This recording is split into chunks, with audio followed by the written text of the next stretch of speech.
പ്രിയപ്പെട്ടവരെ, ശാലോമൊരുക്കുന്ന mother of God എന്ന ഇന്നത്തെ പ്രോഗ്രാമിലേക്ക് നിങ്ങളെ ഞാൻ സ്നേഹപൂർവ്വം സ്വാഗതം ചെയ്യുന്നു. നാം പരിശുദ്ധ അമ്മയെ മനസ്സിലാക്കിക്കൊണ്ട്, അമ്മ ആരാണെന്നും അമ്മയുടെ ദൗത്യം എന്താണെന്നും മനസ്സിലാക്കിക്കൊണ്ട് നമ്മുടെ തീർത്ഥയാത്ര തുടരുകയാണ്. പരിശുദ്ധ അമ്മയുടെ കൈകൾ പിടിച്ചുകൊണ്ട് യേശു എന്ന മാർഗത്തിൽ പ്രവേശിക്കുവാൻ വേണ്ടിയുള്ള നമ്മുടെ ഈ തീർത്ഥയാത്ര, ഇത് ചെന്നെത്തുന്നത് പിതാവായ ദൈവം നമുക്കൊരുക്കിയിരിക്കുന്ന ആ നിത്യരക്ഷയിലേക്കാണ്, നിത്യജീവനിലേക്കാണ്. കഴിഞ്ഞ എപ്പിസോഡുകളിൽ നാം കണ്ടു പരിശുദ്ധ അമ്മ പൗരോഹിത്യ ധർമ്മത്തിലൂടെ പുരോഹിതരെ എത്രമാത്രം പ്രചോദനം പുരോഹിതർക്ക് നൽകുന്നുവെന്നും അവർക്ക് മാതൃകയായി തീർന്നുവെന്നും. കാരണം പൗരോഹിത്യത്തിൽ ക്രിസ്തുവിൻ്റെ ആ പൗരോഹിത്യവുമായി ഒന്നുചേർന്ന് ക്രിസ്തുവിൻ്റെ ദൗത്യം തുടരുകയാണ് ഓരോ വൈദികരും.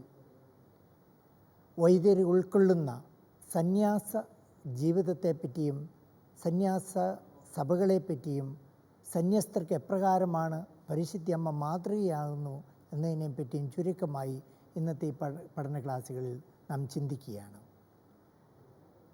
ആരാണ് സന്യാസികൾ? അതിന് പുതുതായി സഭ തന്നെ കൊടുത്തിരിക്കുന്ന പേര് സമർപ്പിതർ എന്നാണ്. ഇംഗ്ലീഷിൽ ദ കോൺസെക്രേറ്റഡ് ലൈഫ്, സമർപ്പിത ജീവിതം. കോൺസെക്രേറ്റഡ് എന്ന് പറഞ്ഞു കഴിഞ്ഞാൽ അതിൻ്റെ അർത്ഥം വിശദീകരിച്ച് മാറ്റിവയ്ക്കപ്പെടുക എന്നുള്ളതാണ്, ഒരു പ്രത്യേക ദൗത്യത്തിനായിട്ട്. ഉദാഹരണം പറയുകയാണെങ്കിൽ, ഒരു കാസ നമ്മൾ പീടികയിൽ നിന്ന് മേടിക്കുന്നു, കടയിൽ നിന്നും മേടിച്ച് കൊണ്ടുവന്ന് അത് വിശദീകരിച്ച് അവയെ ആശീർവദിച്ച് അത് മാറ്റിവെക്കപ്പെട്ട് കഴിഞ്ഞാൽ അത് വിശുദ്ധ കാര്യങ്ങൾക്ക് മാത്രമേ ഉപയോഗിക്കാൻ പാടുള്ളൂ. ഇതുപോലെ ഒരു വ്യക്തി തന്നെ തന്നെ സമർപ്പിക്കുന്ന ഒരു ജീവിതമാണ് സമർപ്പിത ജീവിതം. ഇത് സഭയുടെ ആരംഭകാലം മുതൽ നാം കാണുന്നുണ്ട്. യേശുനാഥൻ ശിഷ്യരെ വിളിച്ചു, അവർക്ക് ദൗത്യം ഏൽപ്പിച്ചു. യേശുവിൻ്റെ മരണത്തിനും ഉത്ഥാനത്തിനും ശേഷം ശ്ലീഹന്മാർ ലോകമെങ്ങും പോയി സുവിശേഷം അറിയിച്ചു. ഈ സുവിശേഷത്തിൻ്റെ ചൈതന്യം ഉൾക്കൊണ്ടുകൊണ്ട് ചില വ്യക്തികൾ പൂർണ്ണമായി ദൈവത്തിന് സമർപ്പിക്കുവാനായി തങ്ങളുടെ ജീവിതത്തെ മാറ്റിവെക്കുന്നു. അത് പിന്നീട് ഒരു സമൂഹമായി വളർന്നു വരുന്നു. സഭാ ചരിത്രത്തിൽ, ഈ 2000 വർഷത്തെ ചരിത്രത്തിൽ നാം കാണുന്നുണ്ട്. അങ്ങനെയാണ് സമർപ്പിത ജീവിതം സഭയിൽ നിലകൊണ്ടുവന്നത്, സന്യാസികൾ രൂപപ്പെട്ടത്, സന്യാസ സഭകൾ സഭയിൽ നിലകൊള്ളുന്നത്. നമ്മുടെ കേരളത്തിൽ തന്നെയും ഭാരതത്തിൽ തന്നെയും അനേകം സന്യാസ സഭകളുണ്ട്. ഈശോ സഭ, ഡോൺ ബോസ്കോ സഭ, ഫ്രാൻസിസ്കൻ, ക്ലാരിസ്റ്റ്, ചെറുഷ്പ സഭ, വിൻസെൻഷൻ സഭ, ഇങ്ങനെ അനേകം സഭകളുണ്ട്. ഈ സഭകളിൽ ചേർന്നുകൊണ്ട് സഭയുടെ ചൈതന്യമനുസരിച്ച് ഒരു വ്യക്തി സ്വയം സമർപ്പിക്കുന്നു. അവരെയാണ് സമർപ്പിതർ എന്ന് പറയുന്നത്. അവർ സുവിശേഷ ഉപദേശങ്ങളനുസരിച്ച് ജീവിക്കുന്നു, സുവിശേഷത്തെ അവരുടെ ജീവിതധർമ്മമായി എടുക്കുന്നു, പുണ്യപൂർണ്ണതയ്ക്കായി അവരുടെ ജീവിതത്തെ മാറ്റിവെക്കുന്നു. അതോടൊപ്പം തന്നെ അവർ ലോകത്തിന് സാക്ഷികളായി മാറുന്നു. അവരുടെ പ്രവർത്തനങ്ങളിലൂടെ, പ്രാർത്ഥനയിലൂടെ തിരുസഭയെ പടുത്തുയർത്തുകയാണ്. അതുകൊണ്ട് സഭയുടെ ആരംഭകാലം മുതൽ സന്യാസ സമർപ്പണത്തിന്, സന്യാസ സഭകൾക്ക് തിരുസഭ എന്നും പ്രാധാന്യം നൽകിയിരുന്നു, അവയെ വളർത്തിയിരുന്നു. ഈ സന്യാസ സഭകൾക്ക് ഓരോ സന്യാസിക്കും പരിശുദ്ധ കന്യാമറിയമാണ് ഏറ്റവും വലിയ മാതൃക. അതുകൊണ്ട് പറയാറുണ്ട്, ആദ്യത്തെ സന്യാസിനി, ആദ്യത്തെ സമർപ്പിത അത് മേരിയായിരുന്നു. കാരണം മേരിയുടെ ജീവിതം പൂർണ്ണമായി മാറ്റിവയ്ക്കപ്പെട്ട ഒരു ജീവിതമായിരുന്നു. നസ്രത്തിൽ നിന്നും മേരിയെ ദൈവം മാറ്റി വിശദീകരിച്ച് ഒരു പ്രത്യേക ദൗത്യത്തിനായി മാറ്റിവെച്ചു. ഇതാണ് ഓരോ സന്യാസിയെ സംബന്ധിച്ചിടത്തോളം സമർപ്പിതർ. സമർപ്പിതർ എന്ന് ഞാൻ പറയുമ്പോൾ ഇതിൽ സന്യാസ വൈദികരും ഉൾക്കൊള്ളുന്നു, സന്യാസ സഹോദരന്മാർ ഉൾപ്പെടുന്നു, അതുപോലെ തന്നെ സിസ്റ്റേഴ്സ് ഉൾപ്പെടുന്നു. സെക്കുലർ ഇൻസ്റ്റിറ്റ്യൂട്ടിൽ അംഗങ്ങളായിരിക്കുന്ന അംഗങ്ങളും ഇതിൽ ഉൾപ്പെടുകയാണ്. ഇവരെല്ലാം തങ്ങളുടെ ജീവിതം ഒരു പ്രത്യേക ലക്ഷ്യം, ആ ലക്ഷ്യം ദൈവം മാത്രമാണ്. ആ ലക്ഷ്യം പ്രാപിക്കുന്നത് ഈ ലോകത്തിൽ അവർ ജീവിച്ച് പ്രാർത്ഥനയിലൂടെ, പ്രവർത്തനത്തിലൂടെ യേശുവിൻ്റെ പാദങ്ങളെ പിൻചെന്ന് ദൈവത്തിൽ എത്തിച്ചേരുക എന്നതാണ്. അവർക്ക് ഏറ്റവും മാതൃകയായി നിൽക്കുന്നത് പരിശുദ്ധ കന്യാമറിയം തന്നെയാണ്. പ്രാർത്ഥനാ ജീവിതത്തിൽ സുവിശേഷ ഉപദേശങ്ങൾ അനുസരിച്ചുള്ള ജീവിതം വഴി അവരെ അമ്മ മാതൃക വഴിയും പ്രാർത്ഥന വഴിയും നയിച്ചു കൊണ്ടിരിക്കുകയും ചെയ്യുന്നു. ഇത് തിരുസഭയെ സംബന്ധിച്ചിടത്തോളം ലോകത്തിന് നൽകുന്ന ഏറ്റവും വലിയ സാക്ഷ്യമാണ്. ഇതുകൊണ്ടാണ് വിശുദ്ധ ജോൺ പോൾ രണ്ടാമൻ പറഞ്ഞത്, സമർപ്പിതരെ നോക്കിക്കൊണ്ട് പറഞ്ഞു, നിങ്ങൾ ഉദ്ഘോഷിക്കപ്പെടുന്ന സാക്ഷികളാണ് ലോകത്തിൽ. നിങ്ങൾ ലോകത്തിന് സാക്ഷ്യം നൽകണം, ദൈവസ്നേഹത്തിന് സാക്ഷ്യം നൽകണം, മനുഷ്യസ്നേഹത്തിന് സാക്ഷ്യം നൽകണമെന്ന്.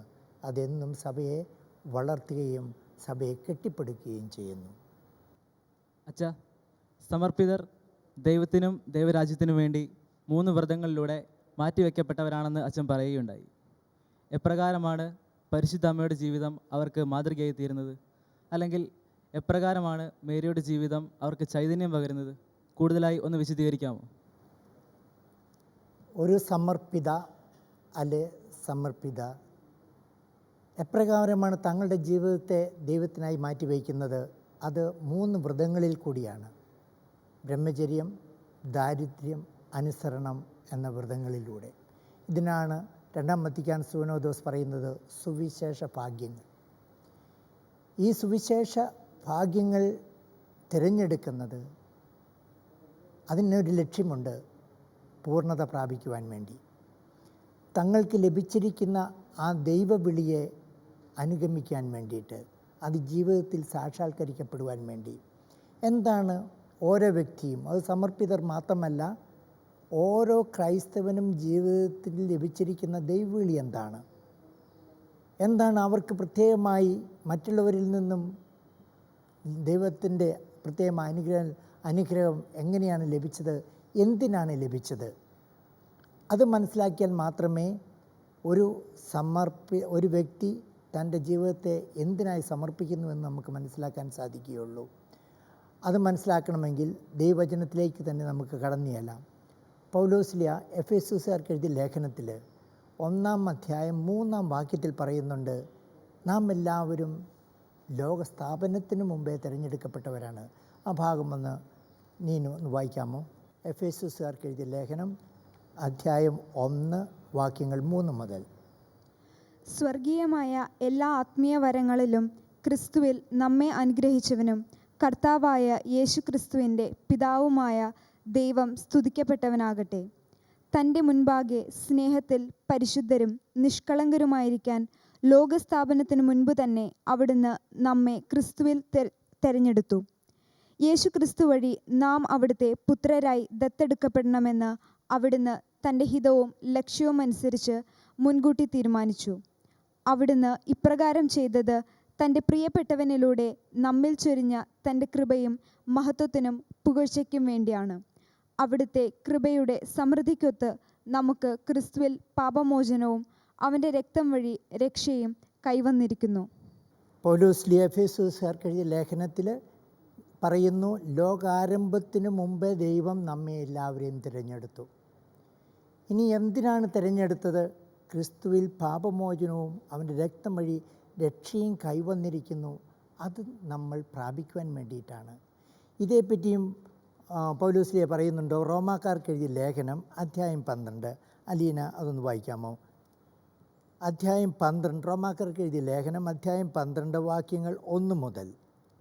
ആകയാൽ സഹോദരരെ, ദൈവത്തിൻ്റെ കാരുണ്യം അനുസ്മരിച്ചുകൊണ്ട് ഞാൻ നിങ്ങളോട് അപേക്ഷിക്കുന്നു, നിങ്ങളുടെ ശരീരങ്ങളെ വിശുദ്ധവും ദൈവത്തിന് പ്രീതികരവുമായി സജീവ ബലിയായി സമർപ്പിക്കുവിൻ.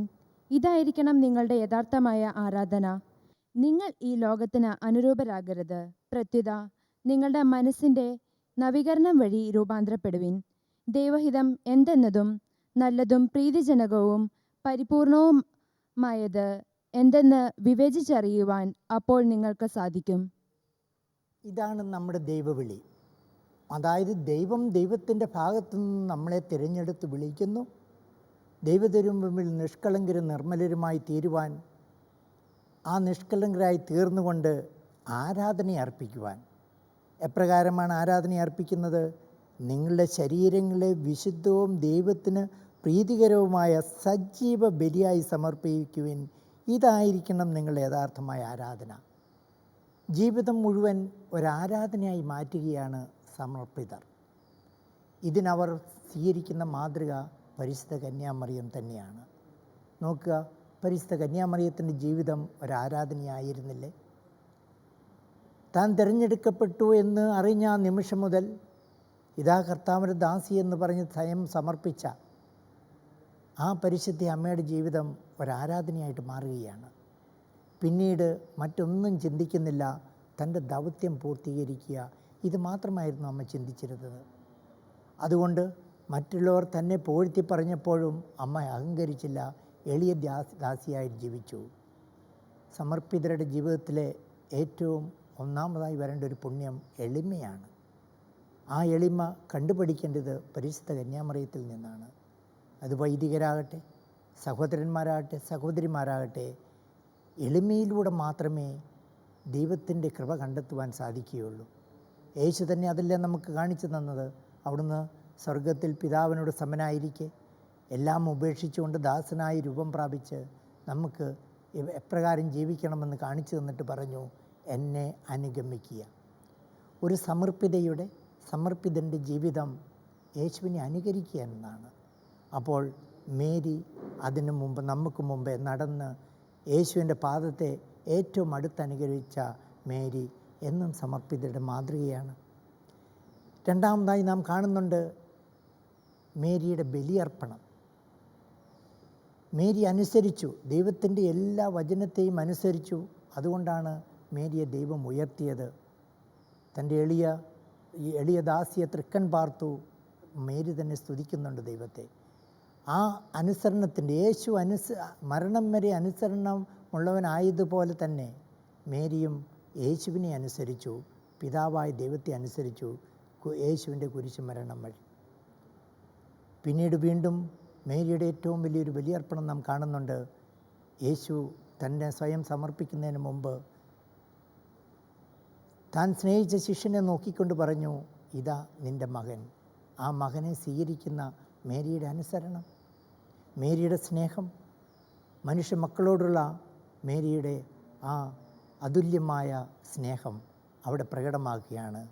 ഓരോ സമർപ്പിതരും ഇതാണ് ഏറ്റവും വലിയ മാതൃകയായിട്ട് എടുക്കേണ്ടത്.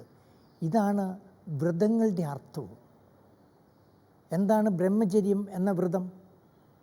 അതിന് വളരെ ദൈവശാസ്ത്രമായ പല അർത്ഥമുണ്ടെങ്കിലും അതെല്ലാം നല്ലത് തന്നെ. ബ്രഹ്മചര്യം സ്വീകരിക്കുന്ന ഒരു വ്യക്തി പിന്നെ ആ വ്യക്തിയുടെ മുമ്പിൽ മറ്റൊന്നുമല്ല, ദൈവം മാത്രമാണുള്ളത്. ആ കണ്ണുകൾ കൊണ്ട് കാണുന്നത് ദൈവത്തിൻ്റെ മാർഗം മാത്രമാണ്.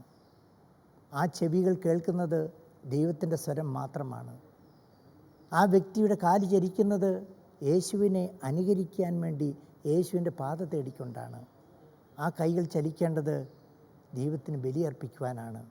പാവങ്ങളെ സ്നേഹിച്ചുകൊണ്ട്, ദരിദ്രർക്ക് സഹായമരളിക്കൊണ്ട്, ദൈവത്തിൻ്റെ വചനം പ്രസംഗിച്ചുകൊണ്ട് ബലിയർപ്പിക്കുക. ആ ഹൃദയം തുടിക്കേണ്ടത് ദൈവത്തിന് വേണ്ടി മാത്രമാണ്. അത് ഒരു സമർപ്പിതർ പഠിക്കേണ്ടത് പരിശുദ്ധ അമ്മയിൽ നിന്നാണ്.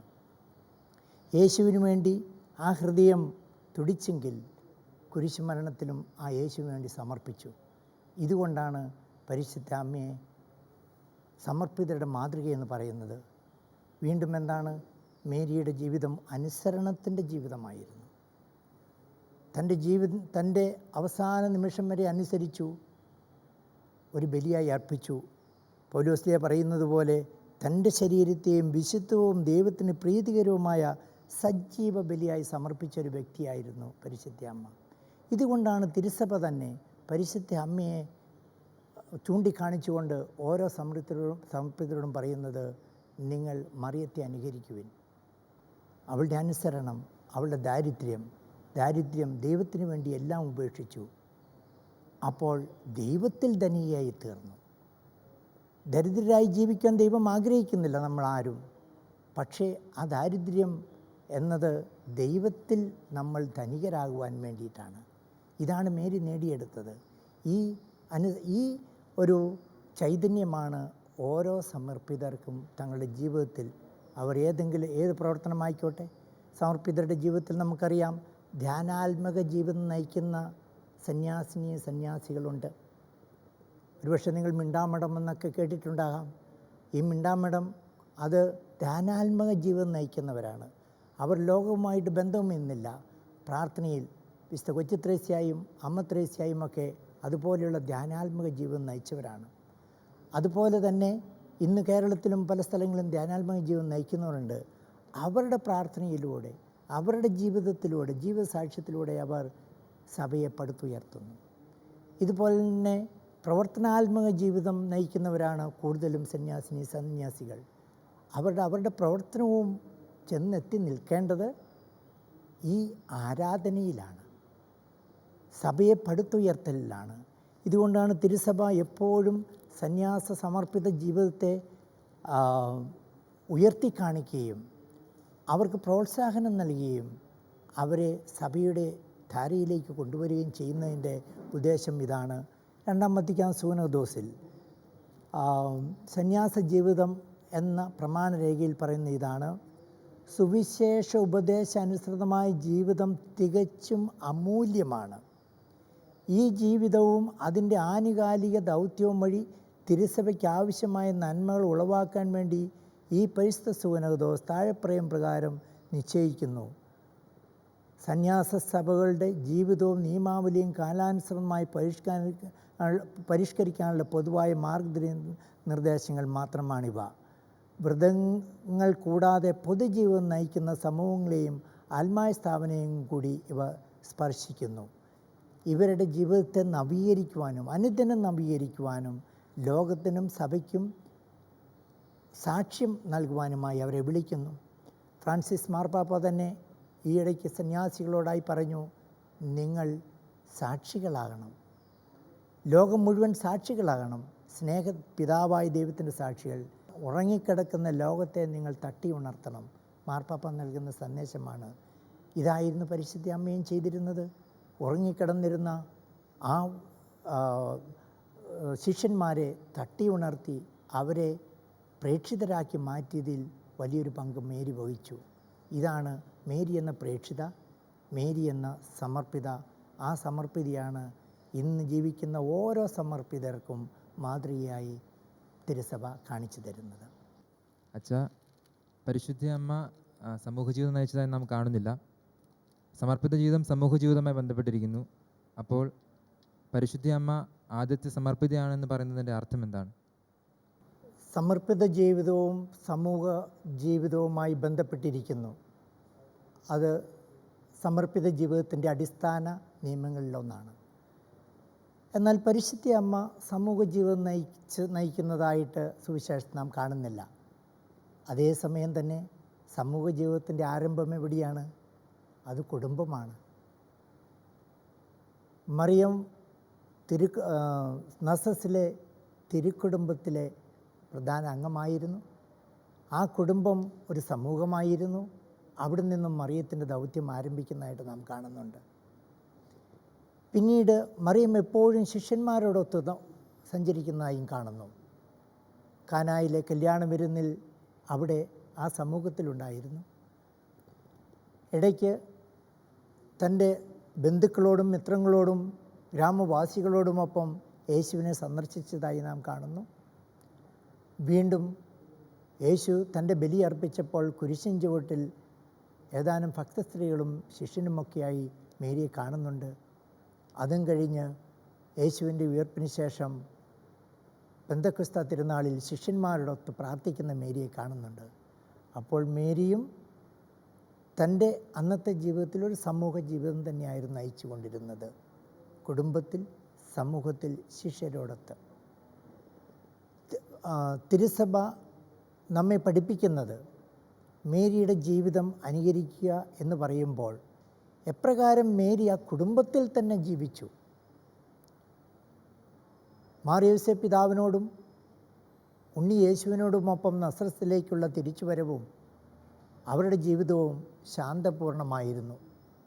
സഹനങ്ങളിലൂടെയും ആകുലതകളിലൂടെയും കടന്നു പോയപ്പോഴും ദൈവത്തിൽ പൂർണ്ണമായി ആശ്രയിച്ചിരുന്നു. ദൈവത്തിൻ്റെ ഹിതം എപ്പോഴും അന്വേഷിച്ചിരുന്നു. ആ ഹിതമനുസരിച്ച് ജീവിച്ചു. ഇതാണ് സമർപ്പിത ജീവിതവും. ദൈവത്തിൻ്റെ ആ ഹിതമനുസരിച്ച് സമൂഹത്തിൽ ജീവിച്ച് പ്രാർത്ഥനയിലൂടെയും പ്രവർത്തനങ്ങളിലൂടെയും തിരുസഭ ഏൽപ്പിച്ചിരിക്കുന്ന ആ പ്രത്യേക ദൗത്യം നിർവഹിക്കുക. നമുക്കറിയാവുന്നതുപോലെ ഓരോ കാലഘട്ടത്തിൽ തിരുസഭയുടെയും ആ ദേശത്തിൻ്റെയും ആവശ്യാനുസരണമാണ് ഓരോ പ്രത്യേക സഭകൾ തിരുസഭയിൽ ഉടലെടുത്തത്. അതിൻ്റെ സ്ഥാപക പിതാക്കന്മാർക്കൊരു ചൈതന്യമുണ്ടായിരുന്നു. അവർക്ക് സഭയെ സ്ഥാപിക്കുന്നതിൽ ലക്ഷ്യമുണ്ടായിരുന്നു. ആ സ്ഥാപക ചൈതന്യവും ലക്ഷ്യവും മനസ്സിലാക്കിക്കൊണ്ട് സഭാംഗങ്ങൾ തലമുറകൾ തോറും തിരുസഭയിൽ അവരുടെ ദൗത്യം നിർവഹിക്കണം. മേരി തൻ്റെ ദൗത്യം നിർവഹിച്ചതുപോലെ അത് സമൂഹവുമായി ഒന്നുചേർന്നുകൊണ്ടാണ്. ഒരു വ്യക്തി, പ്രത്യേകിച്ചും സമർപ്പിതർ, എത്രമാത്രം സമൂഹത്തിൽ നിന്നും അകന്നു പോകുമോ അത്രമാത്രം ദൈവത്തിൽ നിന്ന് തന്നെയാണ് അകന്നു പോകുന്നത്. ഒരു സമൂഹവുമായി എത്രമാത്രം ഒന്നുചേർന്ന് നിൽക്കുന്നുമോ ദൈവവുമായി ഒന്നുചേർന്ന് തൻ്റെ ദൗത്യം പൂർത്തീകരിക്കുകയാണ്. ഇതാണ് മേരി കാണിച്ചു തരുന്ന ഏറ്റവും വലിയ മാതൃക. തന്നെ ഏൽപ്പിച്ചിരിക്കുന്ന ദൗത്യം നിർവഹിക്കുക, തങ്ങളുടെ സഹോദരങ്ങളുമൊത്ത് തങ്ങളുടെ സമൂഹത്തിൽ. ഇതിലൂടെയാണ് ഓരോ സമർപ്പിതരും തിരുസഭയെ പടുത്തുയർത്തുന്നതും അതുപോലെ തന്നെ തിരുസഭയിൽ ദൈവത്തിൻ്റെ സ്നേഹത്തിന്, ദൈവവചനത്തിന് സാക്ഷി നൽകുന്നതും. അവർ ഉദ്ഘോഷിക്കപ്പെടുന്ന സാക്ഷികളായി മാറുന്നു. ഉണർന്നു കിടക്കുന്ന ലോകത്തെ തൊട്ടുണർത്തുന്നു. അതിനുള്ള മാതൃക പരിശുദ്ധ അമ്മ തൻ്റെ ജീവിതത്തിലൂടെ കാണിച്ചു തരുന്നു. അമ്മയെ അനുകരിക്കുവാനും അമ്മയുടെ മധ്യസ്ഥം അപേക്ഷിക്കുവാനും അമ്മയെപ്പോലെ ജീവിതം ആരാധനയായി അർപ്പിക്കുവാനുമായി വിളിക്കപ്പെട്ടവരാണ് ഓരോ സമർപ്പിതരും. തിരുസഭയിൽ വിവിധ സന്യാസ സഭകൾ രൂപീകരിക്കപ്പെട്ടു വന്നു നൂറ്റാണ്ടുകളിലൂടെ. ഓരോ സന്യാസ സഭകൾക്കും അതിൻ്റേതായ ദൗത്യം നിർവഹിക്കുവാനുണ്ട്. സഭയെ കെട്ടിപ്പടുക്കുവാനും സുവിശേഷത്തിൻ്റെ സന്ദേശം ലോകം മുഴുവൻ അറിയിക്കുവാനും. അതിനായി സഭ നമുക്ക് കാണിച്ചു തരുന്ന ഏറ്റവും വലിയ മാതൃക നസ്രത്തിലെ ആ മേരിയാണ്. മേരി തൻ്റെ ജീവിതം സമർപ്പിച്ചതുപോലെ സമർപ്പിക്കുവാനും തൻ്റെ പുത്രൻ്റെ ദൗത്യത്തിൽ പങ്കുചേർന്നതുപോലെ പങ്കുചേരുവാനും വിളിക്കപ്പെട്ടവരാണ് ഓരോ സമർപ്പിതരും. അതുകൊണ്ട് മേരിയുടെ ആ ജീവിതം അനുസരിച്ച് ഓരോ സമർപ്പിതരും വിശുദ്ധിയിൽ, അനുസരണത്തിൽ, എളിമയിൽ ജീവിച്ചുകൊണ്ട് ദൈവത്തിനും ദൈവസ്നേഹത്തിനും സാക്ഷികളാകുവാൻ വേണ്ടി അനുഗ്രഹം അവർക്ക് നൽകട്ടെ എന്ന് നമുക്ക് പ്രാർത്ഥിക്കാം. ഒരിക്കൽ കൂടി നിങ്ങൾക്കും നിങ്ങളുടെ കുടുംബങ്ങൾക്കും ദൈവത്തിൻ്റെ അനുഗ്രഹം ഞാൻ പ്രത്യേകമായി പ്രാർത്ഥിക്കുന്നു. ദൈവം നിങ്ങളെയും നിങ്ങളുടെ കുടുംബത്തെയും സമാധാനത്തിലും സ്നേഹത്തിലും നിറയ്ക്കട്ടെ. അമ്മയുടെ പ്രത്യേകമായ മധ്യസ്ഥം പ്രത്യേകമായി സമർപ്പിതരെ സമർപ്പിച്ച കുടുംബങ്ങൾക്ക് ഉണ്ടാകട്ടെ എന്ന് ഞാൻ പ്രത്യേകമായി പ്രാർത്ഥിക്കുകയും ചെയ്യുന്നു. എല്ലാവർക്കും പ്രത്യേകമായി നന്ദി പറയുന്നു.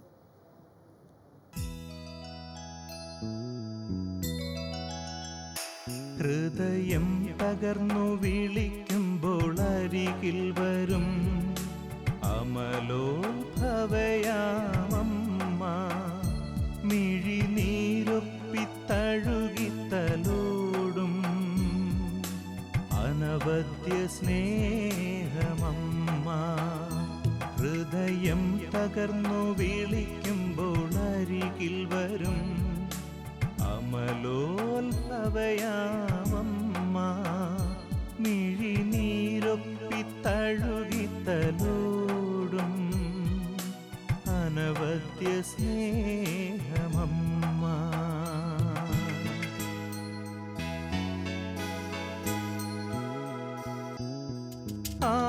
ആപത്തിലുലയാതെ താങ്ങായി വരും പാരിൻ സഹരക്ഷയമ്മ.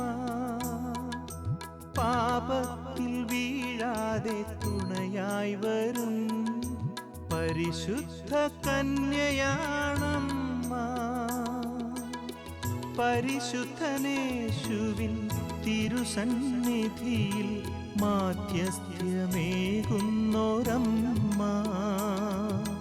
മക്കളെ കാക്കുന്ന മരിയാമ്പിക ഹൃദയം തകർന്നു വിളിക്കുമ്പോൾ അരികിൽ വരും അമലോത്ഭവയാമമ്മ.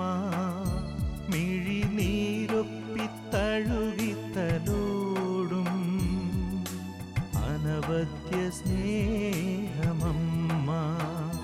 ഹൃദയം തകർന്നു വിളിക്കുമ്പോൾ അരികിൽ വരും അമലോത്ഭവയാമമ്മ. മിഴിനീരൊപ്പിത്തഴുകിത്തലോടും അനവദ്യ സ്നേഹമമ്മ.